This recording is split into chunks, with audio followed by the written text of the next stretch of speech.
তারকাদের vanity van.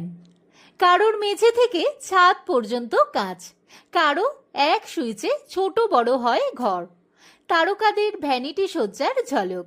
তারকা যাপন নিয়ে কৌতূহল বাড়ির সজ্জার পাশাপাশি গাড়ির সজ্জা পর্যন্ত পৌঁছে গিয়েছে। চারটি চাকার উপর যেন বিলাসবহুল প্রাসাদ। এখন ভ্যানিটি ভ্যানই যেন শিল্পীকে তারকা বানায়। কেমন হতে পারে সেগুলির অন্দরসজ্জা?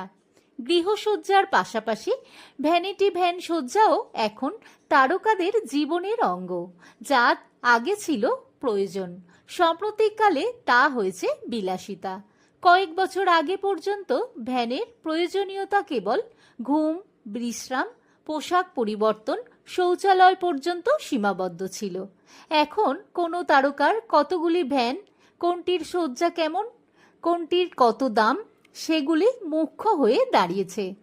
যেখানে বিলাসিতা, পরিশ্রম আর স্বাচ্ছন্দ্য মিলে তৈরি হয় চলমান এক জীবন।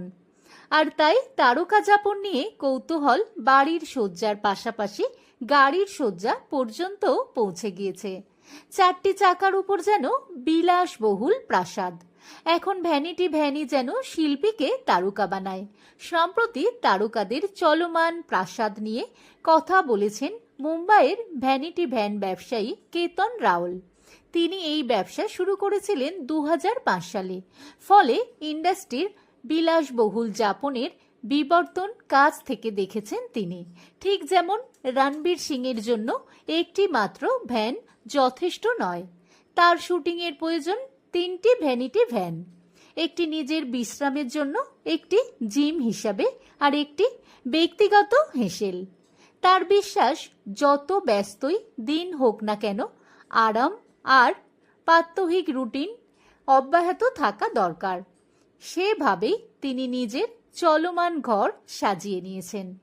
অন্যদিকে শাহরুখ খানের ভ্যান যেন চলন্ত প্রাসাদ।